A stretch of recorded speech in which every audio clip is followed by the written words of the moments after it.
मैं हूं उपेंद्र यादव और आप देख रहे हैं यूनाइटेड मीडिया न्यूज। आज की बड़ी खबर देश की सर्वोच्च न्यायपालिका युवाओं की आवाज और लोकतांत्रिक मूल्यों से जुड़ी हुई है।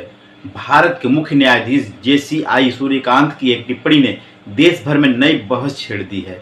अदालत में दिए गए एक मौखिक बयान को लेकर वकीलों, सामाजिक कार्यकर्ताओं और युवाओं के बीच भारी नाराजगी देखने को मिल रही है।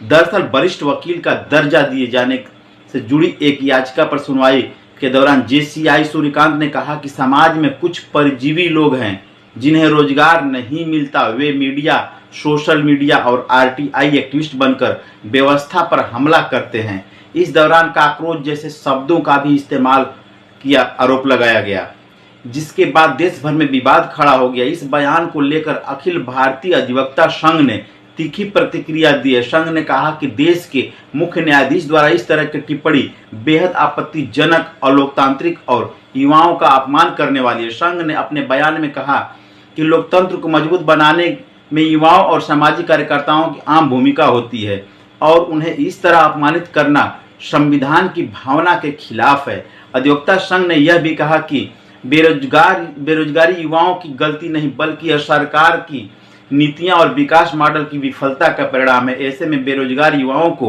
परजीवी या काकरोच कहना बेहद दुर्भाग्यपूर्ण है। सोशल मीडिया पर भी इस बयान को लेकर भारी प्रतिक्रिया देखने को मिली। वरिष्ठ अधिवक्ता प्रशांत भूषण ने कहा कि जेसीआई की यह टिप्पणी बेहद दुर्भाग्यपूर्ण है और इससे ऐसा संदेश जाता है कि सत्ता से सवाल पूछने वालों को दबाने की कोशिश की जा रही है।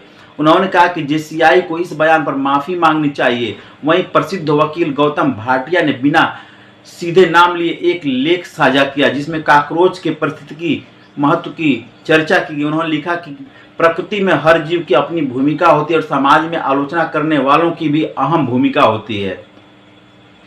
आरटीआई कार्यकर्ताओं और सामाजिक संगठनों ने भी इस बयान की आलोचना की है। पीयूसीएल की अध्यक्ष कविता श्रीवास्तव ने कहा कि देश में बढ़ती बेरोजगारी और आर्थिक असमानता पर सवाल उठाने के बजाय युवाओं को अपमानित करना बेहद दुर्भाग्यपूर्ण है। उन्होंने आरोप लगाया कि मौजूदा आर्थिक व्यवस्था में अमीर होता जा रहा है जबकि गरीब दो वक्त की रोटी के लिए संघर्ष कर रहे हैं। वकील सोमोना खन्ना ने जेसीआई की भाषा पर चिंता जताते हुए कहा कि इतिहास में परजीवी और काकरोच जैसे शब्दों का इस्तेमाल नफरत फैलाने और नरसंहारों के जायज ठहराने के लिए किया जाता था।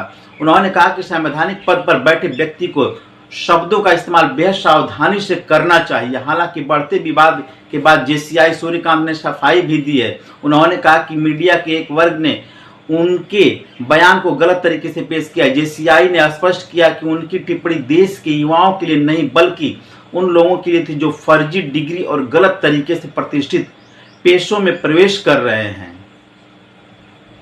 जेसीआई ने कहा कि भारत का हर युवा उन्हें प्रेरित करता है और वे देश के युवाओं को विकसित भारत की सबसे बड़ी ताकत मानते हैं। उन्होंने कहा कि भारतीय युवाओं के भविष्य पर उन्होंने गर्व है और उनके बयान को तोड़ मरोड़ कर पेश किया गया है। अब सवाल यह है कि क्या यह केवल बयान की गलत व्याख्या है या फिर न्यायपालिका और जनता के बीच बढ़ती दूरी का संकेत? क्या देश में सवाल पूछने वाले आरटीआई कार्यकर्ता और एक्टिविस्ट लोकतंत्र की ताकत है या व्यवस्था के लिए चुनौती? यह विवाद ऐसे समय में सामने आया है जब देश में बेरोजगारी, सामाजिक असमानता और अभिव्यक्ति की स्वतंत्रता जैसे मुद्दों पर लगातार बहस हो रही है।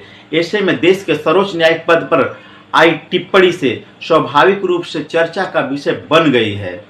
वहीं जिस मामले की सुनवाई के दौरान यह टिप्पणी की गई उसके याचिकाकर्ता वकील संजय दुबे ने भी वरिष्ठ वकील का दर्जा देने की प्रक्रिया में गड़बड़ी की आरोप लगाए हैं। उनका कहना है कि कई योग्य वकीलों को नजरअंदाज कर अयोग्य लोगों को वरिष्ठ दर्जा दिया गया।